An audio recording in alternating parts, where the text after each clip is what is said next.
আপনি যদি নির্বাহী আদেশে দলকে নিষিদ্ধ ঘোষণা করে দেন, আপনি করেন নাই কেন?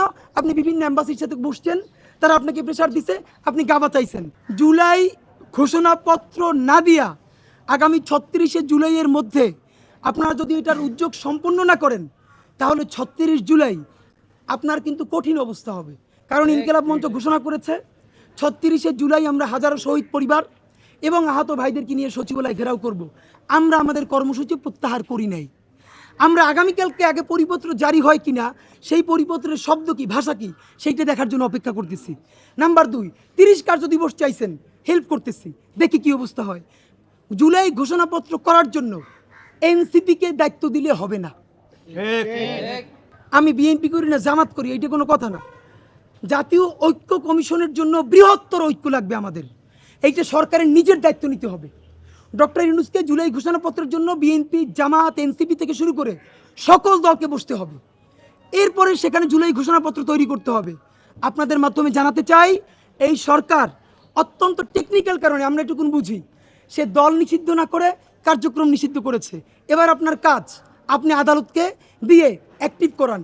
সর্বশেষ আমাদের যুক্তি, অনেকে একটা প্রশ্ন তোলেন, উত্তরটা বলা খুব জরুরি। ভাই, এই সরকারই যদি নির্বাহী আদেশে আওয়ামী লীগ দল নিষিদ্ধ করে দেয়, তাহলে আর আদালতের কাজকে আপনারাই তো করে দিলেন, তাহলে তো শাহবাগের মতোই করলেন। বাংলাদেশ রাষ্ট্রের 3টি অর্গান, নির্বাহী বিভাগ, বিচার বিভাগ, আইন বিভাগ।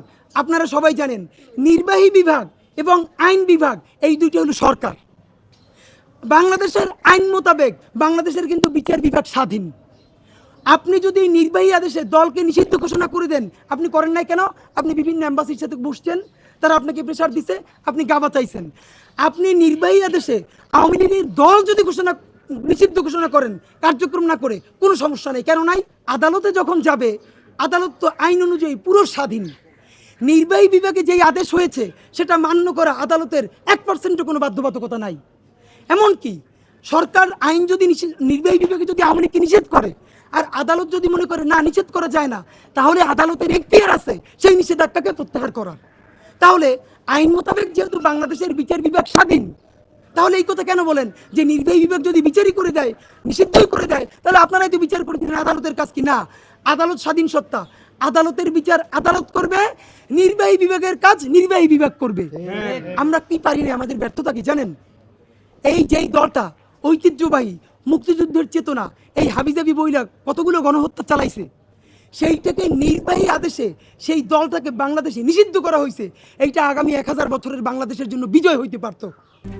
RICL TMX, যুগের পর যুগ স্থাপনা থাকে মজবুত। সেইটা আমরা টিকেই রাখতে পারতাম কি পারতাম না সেটা পরের কথা। ইতিহাস তো হইতো যে গণহত্যার দায়ে দল হিসেবে আওয়ামী লীগ নিষিদ্ধ হয়েছিল, তা আমরা তো সেটা করতে পারলাম না। তো সরকার, আপনার যদি এখনও সুযোগ থাকে, আপনারা আবারও বিবেচনা করেন, আপনারা কার্যক্রম নিষিদ্ধ না করে দল নিষিদ্ধ করেন। আর যদি এরপরও মনে করেন এম্বাসির চাপ আছে, তাইলে দ্রুত ট্রাইব্যুনাল দিয়ে বিচার করানোর ব্যবস্থা করেন এবং জুলাই ঘোষণাপত্রের জন্য রেডি হন। আমরাও ফাঁকে আপনাদেরকে আবার ছাই মাইকে ধরার জন্য রেডি হইতেছি।